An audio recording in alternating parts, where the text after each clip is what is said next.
from Talmidim, or you're a backpacker in Nepal, and it comes Seder night, all the beneficiaries in so many different ways. That I dedicate my words to him, and I'm going to begin as soon as I quote the Mishnah. I'll say a short word. Your total available credits left as current balance. The Mishnah, if you have it in front of you, I hope you do. It starts as follows. I'll just read the Mishnah quickly. Antignoish is Socho. Antignoish, man of Socho, which really means leader of Socho, and not just the man of Socho, which was a place in Eretz Yisrael, which fell into the Nachal of Yehuda. Kibel Meshimon HaTzadik. He's the one that received the Torah. Kibel Meshimon HaTzadik. He received from Shimon HaTzadik. All right. Now again, it doesn't say Shimon HaTzadik gave it to him. It says Kibel. He received it. All right. Hu Hayomeh. And this is what he used to say. And as we've said every time, whenever it says Hu Hayomeh, it means he continuously said this. This was his mantra. This was the teaching he wanted to be remembered by. So, and what did he say? He said, Al tiyu kavadim hamashamshinu sarav amlas lekabel pros. Do not be like servants who serve the master almanas lekabel pros on condition to receive reward. Do not be like servants who are working for reward. Elo heve kavadim. Be like servants who serve the master, not on condition to receive reward. And then he ends his remarks with another statement, which is connected, obviously, in some form. Sorry, if everybody could please mute yourselves. No, mute yourself. Okay, can you hear me? And may the fear of heaven be upon you. So look at those words again, all right? Antignish man of Socho, Kibel min Shimon HaTzadik. And Hu Hayomeh, this was his mantra. This was the teaching of his lifetime. He said, do not be like servants who serve the master almanos lekabel pros on condition to receive reward. Elo. Rather, he says, serve Hashem habik havodim, be like servants who serve Hashem not on the condition of receiving reward. And may the fear of heaven be upon you. All right. So Irvin Bunim in his commentary in this book says, obviously, Antignish Isoho is commenting on Shimon HaTzadik. He was the disciple of Shimon HaTzadik who took over his teaching. So what do we see? Look at his statement. Shimon HaTzadik taught three things. The world stands on three legs. What were they? Torah, Aveda, and Gemilas Chasodim. If you listen to the words of this Mishnah here, he is explaining. He has decided to stress and underline that one leg called Aveda. When you come to Aveda Hashem, how do you serve Hashem? He's giving us advice. What's the advice? Not Amanas lekabel pros, but Shelo Amanas lekabel pros. Okay. Now, what is the word pros? Pros is translated as reward. Okay. The truth of the matter is, if in the whole Torah, you don't come across pros. If the Torah wants to talk about reward, it says sachar. Don't work for sachar, but it doesn't say that here. It says the Mishnah uses the word pros, obviously for a reason, and many Meforshim touch on this. But I saw a book with which I want to introduce this year in the name of the Rebbe Marash of the Babich, who gave it, and who says a fascinating word. The word pros, and others say it as well, literally means half a reward. Chatzi sakar, half a reward. So he's talking about half a reward. do not be like one who serves Hashem for half reward, right? But rather be like one who serves Hashem, whatever it is. Okay. So what's that all about? So the Rebbe said as follows. And the Rebbe said, the truth of the matter is, when a man works for a worker works for a balabais, right? They both get something out of it. The worker works for his wage, and the balabais needs the job done. So in other words, there is reward on both sides, and both sides together make up 100% the reward. He needs him. He needs him. Okay, that's you get 100%. Okay, all right, and each one is working for his half. The pearl works for his half, but there's another half too. But he says this is not the case when it comes to Avodas Hashem. When we're serving Hashem in the Avodas Hashem, we need Hashem. He doesn't need us. So there's really, you're not working for half reward. You're actually getting the whole reward. So if a person works on condition that he's only getting half, what is he in fact saying? He's saying God needs me as much as I need him. That's not the approach. You know how to be saying that. So therefore he says, do not talk like you're working for half reward, implying that God is getting the other half and he needs us because he doesn't need us. We're actually getting the whole reward, right? And so on and so forth. Right? So there's one way of approaching this Mishnah, and the word pros meaning katsi fits in very well, and we'll come back to that in a week or so. All right, here we have a Mishnah. Interesting. First thing about the Mishnah is Antigonus. What kind of name is this? It's a Jewish name. I don't know. We'll find out. Issoho, okay, we said he was a chief. It's just Ishi Kain Godel. In other places refers to prominent, not just to a person. So he was a prominent Jew from places Soho, which was in the inheritance of Yehuda in Eretz Yisrael. And Kibel Mishim Natzadik, Kibel Mishim Natzadik, it doesn't say Shimon Natzadik Mosalo, like it says in some places, but he received. Okay. What even he received?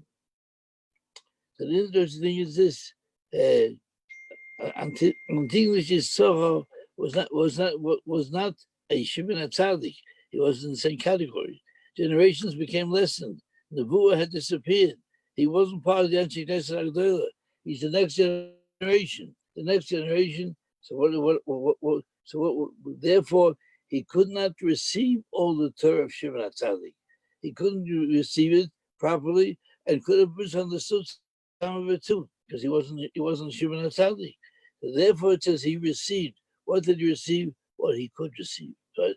So therefore, it says Antigonus Yisroch Kibel, and then he goes on to repeat that statement which you won't repeat right now. Don't be like a servant who. Okay. Now, interesting at all. So Antigonus Yisroch was the head of the Sanhedrin. Okay. In other words, Anshe Knesset Agdola are gone. Shimon Atzadik was the last one. Now comes a new group of people. They're being called Sanhedrin. He's the head of Sanhedrin. He wasn't a Kohen because he wasn't one of Shimon Atzadik's family, etc. Okay, but he was the head of the Sanhedrin. In other words, he was a very special Jew. He was the acclaimed leader of his generation in Torah, and hence he had this job. Right? Interesting. I'm using Rabbi Morgenstern's wonderful essays over here. Interesting. This is the only statement we have in the whole Chazal. We don't find anything else quoted by Antigonus Yisroch except this Mishnah here. Right? Remarkable. A man was supposed to be the leader of the Jews, the head of generation, only left one teaching mind. Didn't say other things as well. It's a good question, and the answer that's given by the Gemara, as a matter of fact, that since in his days of Sanhedrin, most of the Torah was Torah Sheba'al Peh. In other words, whatever the Tanoim said, including Antigonus, was written down. So it was recorded by memory from generation to generation. Over the generations before things were written down, many names were forgotten, many ideas were forgotten, but names as well. Quotations remained, but without names. And later on, eventually, some of the things were written down in the name of the people who passed it on, who were not the original authors. So no doubt, Antignos Yisrael was the head of his generation. There's no question about that. Otherwise, he wouldn't have been the leader, and the Pirkei Avos or Bilha Nossi would not have accorded him that respect of calling him the head of the Sanhedrin and calling his teaching over here. So therefore, we can assume he said many things, but we don't have them. We don't have them, and we don't know them. Okay. So what is he doing? He's telling us that how is a person a good Jew? What should a person do to be a good Jew? A person should do good, keep the Torah, observe the Torah, without thinking about reward. In other words, he's not saying there is no reward. What does he say? Don't work for reward. Don't work al manas. Don't work on condition to receive the reward. The word press, as many other Mephoshim point out, is not compensation. So how's compensation? Employee works for an employer, he gets compensation. A servant who belongs to a master works for a master. He's not entitled to compensation. He belongs to him. He's getting compensation whatever way he is. But if he really goes out of his way to behave well, to do the job beyond the call of duty, the master very often will reward him as one rewards a child. One doesn't owe a child anything, but because the child is giving you pleasure, you give him something. That's called pras. That's what the word pras is all about. Is something which is not a legally called obligation, but it's goodwill on the part of the Balabais. All right. Now, interesting. Reward. There's nothing wrong with reward. There's nothing wrong with reward. Because reward we have in the Torah. I just put the portion here in the second parasha of Shema, which everybody knows. What does it say? That it says there, "V'hoyim Shema Tishmu El Mitzvosai." If you're going to keep my mitzvahs, says the Rebbeinu Shalom, which I command you, and to love Hashem, etc., etc. It says, if you're going to do everything with heart and soul as Hashem wants you to, I'm going to give you rain. I'm going to give you rain. And you'll have corn, you'll have oil, you'll have all the things that you want. And I'll give you grass in the fields for your animals, etc., etc. That's reward. So in other words, the Torah itself tells us there is reward. Hashem will give reward, but that might be conditional as well. We'll see what that means. But interestingly enough, I remember the Rambam, I think he himself raises a question. If we say Schar mitzvah b'hayal maleka, there's no reward for mitzvahs in this world. The place for reward is the Olam Haba. In Olam Haba we get rewarded. So what is the Torah saying? I'm giving you reward. So remember, the Rambam says, or others interpret the Rambam. He's saying as follows, a person who serves Hashem and does the Rosh Hashem, let's forget about reward. Reward will come in Olam Haba. That's a separate question. God will decide what and when, and so on. But he is entitled to one thing. He's entitled to have the wherewithal that allows him to serve Hashem. In other words, he should have enough money to give his kids an education. He should have enough money to feed his family. He should have enough money to have the good health with which to serve Hashem that he's entitled to. And that's not called reward. Not a reward at all. It's only fair and right that the person should be helped by Hashem to be able to live in the derech Hashem that he wants to live. So that's what the Shema is talking about. I remember seeing. He says, Hashem gives us the wherewithal that we can serve him, but that's not schar. That's not the reward. All right. So let's come back over here. And furthermore, in Sefer Yikra it says, in the Kokoisai Telego, you will have your rains in season. So these rewards are mentioned. All right. Now he says, listen to these words. Now, Antigonus is telling us that there is such a thing called reward, but there's a possibility that this part of the Torah, including the Pasuk in Shema, is talking to the whole Jewish people. If the whole Jewish people, Klal Yisrael, Yisach HaKol, is going to serve Hashem, all Israel will fulfill the commandments of the Torah, etc. Klal Yisrael will be rewarded, but no individuals promised rewards. And individual rewards belong to Elam Haba. You come to Elam Haba, you have it in Torah, you stand before Hashem in judgment, and Hashem works these things out. So it's not on the agenda now, even. All right. So in other words, so it could be the person could be referring to the totality of Klal Yisrael. All right.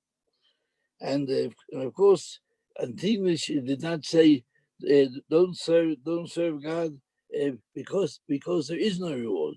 Don't serve God because he didn't say that. He said don't serve God in condition you get a reward, implying that you're doing it for the reward. But he didn't say that there is no reward. He didn't. Okay. All right. Now history tells us, and this is a very tragic part of history, that Antigonus wasn't clear enough. He wasn't clear enough in his words, and he had students, two students especially, Tzodik and Basis. Two students, Tzodik and Basis, who were great Talmid Chacham. His greatest students, they took his place, as a matter of fact. They misunderstood what he said. And some of them, for sake, Antigonus should have anticipated that his words could be interpreted as if he's saying, don't work for reward, because there is no reward.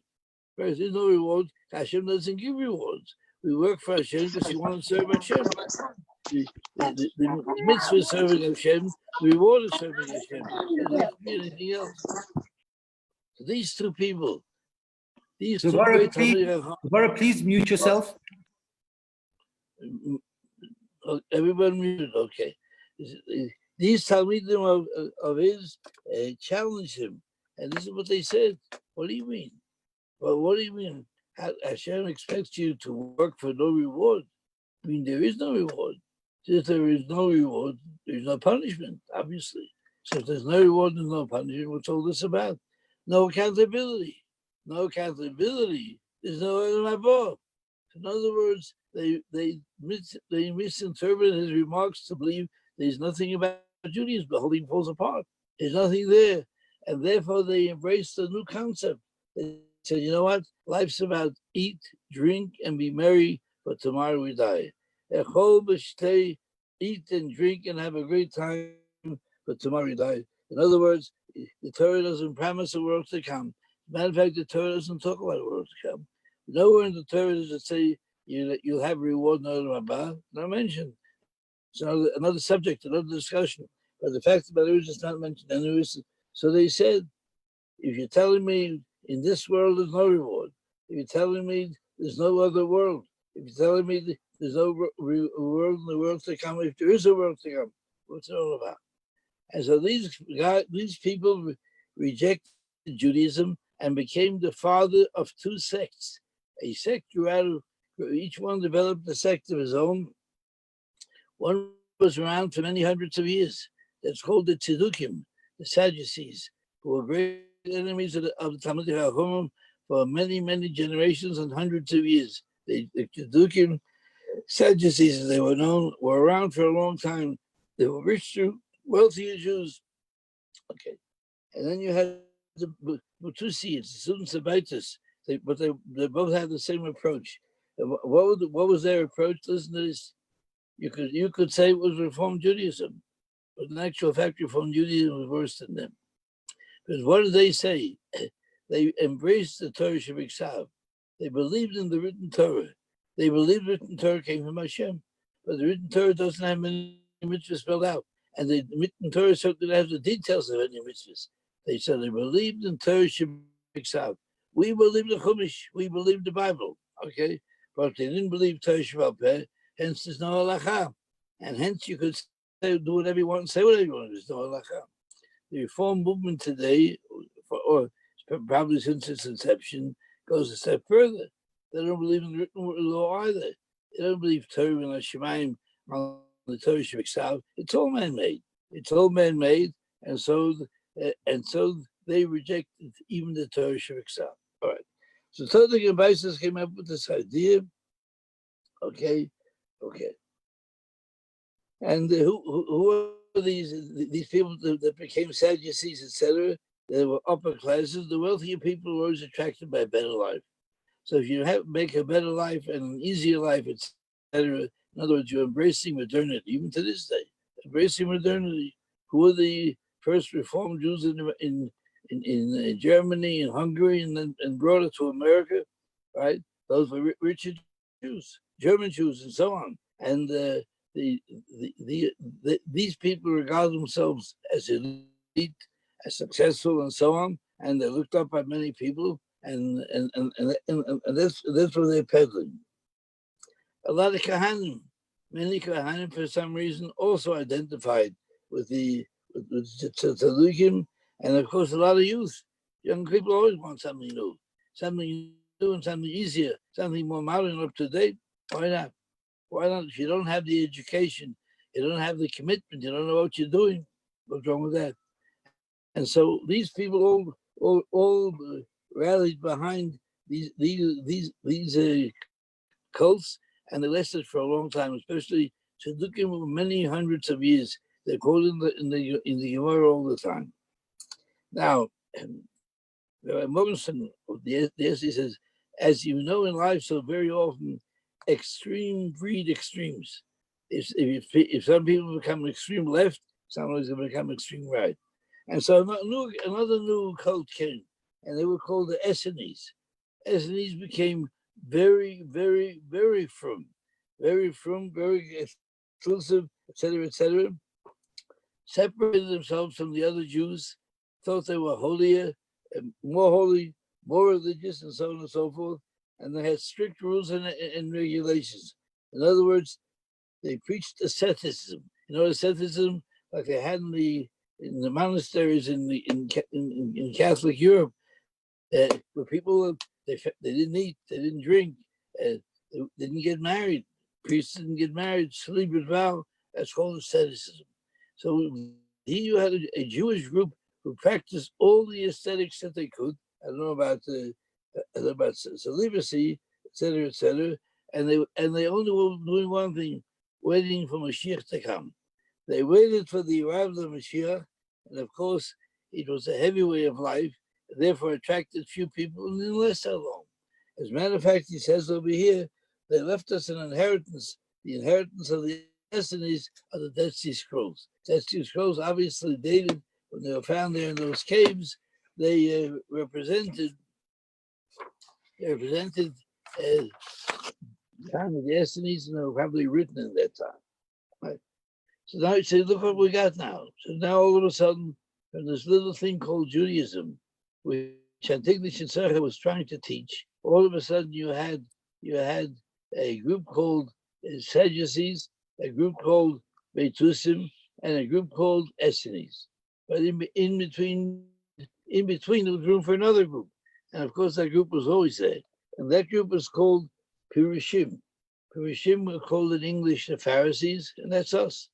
What we call Klal Yisrael, in other words, to use a modern term, what you would call Orthodox Zuri, in all of its manifestations, from the furthest right to left, from Chosid to Misnagid, whatever you want, from the Akiva to Satmar, to Badat, all in this circle is the middle of the road. We remain committed to Torah and Halacha, Torah Shebiksav and Torah Shebapeh. That's us, and that's the Judaism that survived, still survives, and is Baruch Hashem growing all the time. Who believe in Torah Shebiksav, Torah Shebapeh, and so on. Okay. Now let's move to another step. Last week, one of the things we mentioned was, or the week before that when Shimon HaTzadik met Alexander the Great, what did he promise? What was the promise? Alexander the Great wanted a statue in the Beit HaMikdash. So it was explained to him this wasn't the Jewish way. But what was he told in compensation?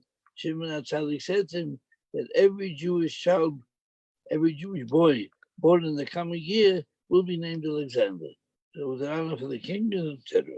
Now, of course, everything plays a role. So if there became, it spread. And once it spread, other Greek names became popular.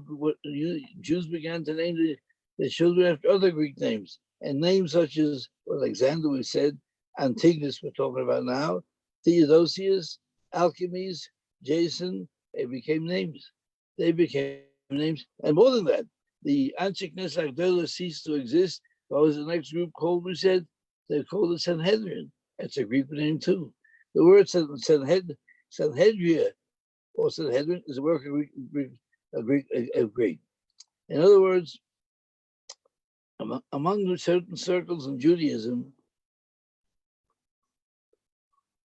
the Greek way of life, language, customs, ceremonies, art, philosophy became the spirit of the day. It became the modern Judaism. The modern Judaism had a strong Greek influence and strong Greek accents. Not only in Israel, but all over Europe. The countries Alexander the Great conquered, they spread their culture and their religion. In Israel, Israel's southern neighbor was Egypt. Egypt was always a powerful country, and Israel always had relationships with Egypt. In Egypt, Greek became what is it called? Lingua franca. That became the first language. The first language of Egypt became Greek, and so on. And first the aristocracy, then the Jewish general population. So it became a bastion of Greek culture. Interesting. In Egypt, there was a king in Chazal, he's called Talmai HaMelech.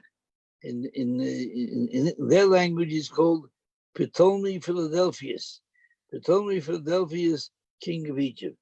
So he invited 70 leaders of the Jewish people, 70 leaders of Chazal, to translate the Tanakh into Greek. He wanted to understand what the Tanakh had to say. So he called 70 Talmidei Chachamim that were regarded as scholars and said he wants them to translate it. Now, Judaism didn't believe in translations and so on, but he insisted, okay.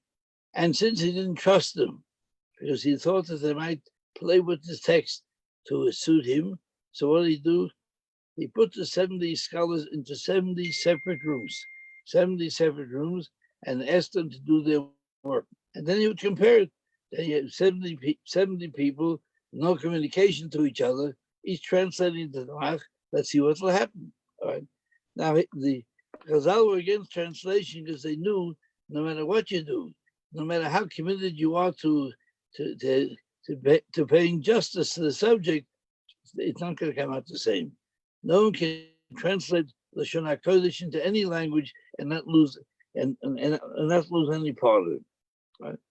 In Masechet Sofrim, it's one of the smaller Masechtas, Shas, it says the day that the Tanakh was translated into Greek, which is under Talmud, he told me we said about, Choshel Yisrael. It was as difficult for the Jewish people like the day of Egel Azov. The day when they translated the Bible into Greek, even though it wasn't against the halacha necessarily, was as sad as the day the golden calf was introduced, because it can't be accurate. Now, interesting enough, miraculously, because everything's a miracle, so you have 70 sages sitting in 70 separate rooms trying to translate the Tanakh, and hoping that they'll do justice to this translation, and also not mislead the Goyim. So the first thing they faced was as follows. It says, Bereshis bara Elokim. That's how the first starts. In the beginning, Hashem created. And so the Chazal, the Talmidei Chacham said to themselves, if I was the Greek and I heard that, what would I say? Bereshis bara Elokim. They're saying, your God is not the only God. Your God was created by another God. His name was Bereshis. The God called Bereshis for Elohim. So what are you saying? What are you saying? We were created by God. God's created. Your Elohim was created by another God. So automatically, without talking to each other, 70 people turn it around. Elohim Bereshis. Just send the words around. Elohim, our God, created Bereshis. So we translate Bereshis beginnings, of course. So if somebody wants to say something else, it's their business. All right? And now,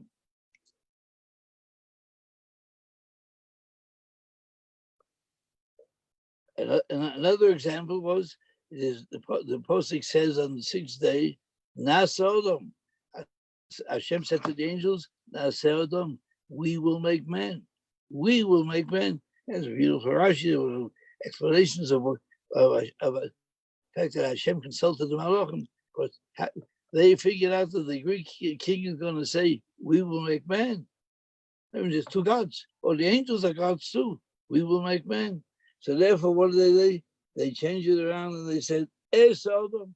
Hashem said, I will make man. 70 people, all made the same, what do you call, all realized there could be the same problem and all changed it in the text. Now, the word Torah, it translated into law. And that was a negative too. Because if a law automatically sounds something human made and therefore subject to change. Subject to change, it can be changed. All right.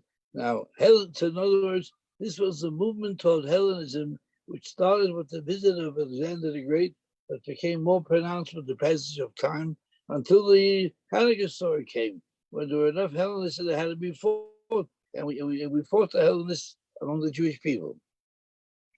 Now, the Hellenism brought with it all types of pagan customs and ceremonies that are alien to Judaism. Okay. And in Egypt, the Jewish community in Egypt and the biggest community was in Alexandria, they began to become Hellenists to the extent they began to participate in Greek festivals held in honor of the gods. In honor of Greek festivals, in honor of the pantheon of Greek gods, began to be celebrated by Jews. First in Egypt, and later on wherever.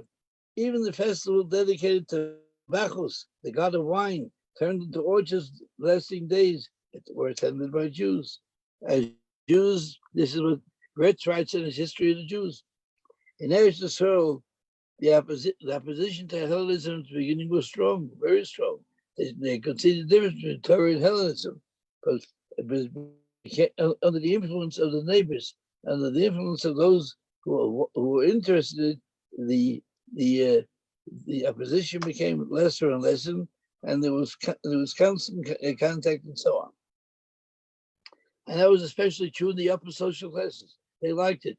People liked being citizens of an international world. To be citizens of an international world was to be with it. This is the way you were with it. The more Greek you were, the more Greek you were, the more with it you were, the more modern you were. Right? And some of these Jews, when they attended Greek-style occasions, try to make them look Jewish. You know, like you today, you serve chicken soup to make it look Jewish. You know, the meal is not kosher, etc. So what do? They gave tzedakah. They gave charity at these events. It's a Jewish characteristic to give tzedakah. So they try to make it look Jewish. But the fact of the matter is, it had nothing to do with Judaism at all.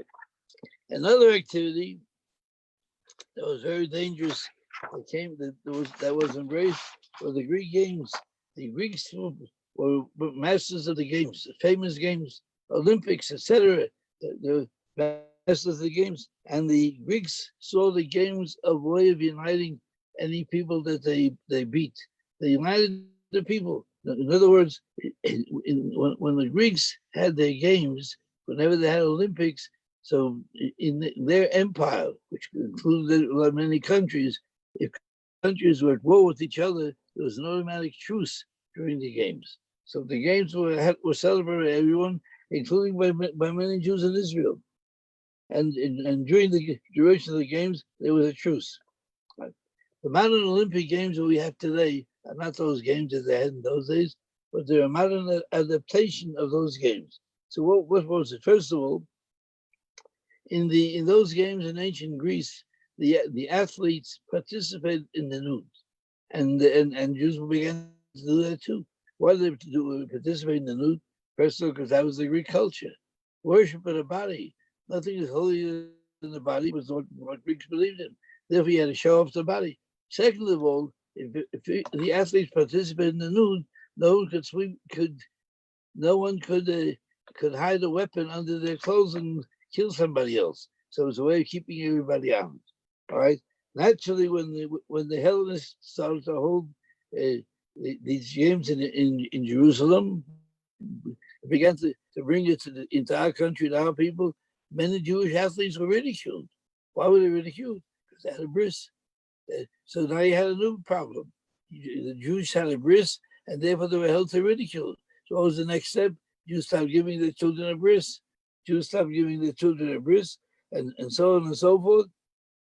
Many people didn't give their children a bris, and some people even had operations done to undo their bris, which is a big affair and a big problem. All right, and are we over time? Are we over time? Hi, are we over time? You're not over time. You're not over What? time. You're not over time. You're not over time. It is 4:20. All right, just a few moments. Okay. Hey, carry on. All right.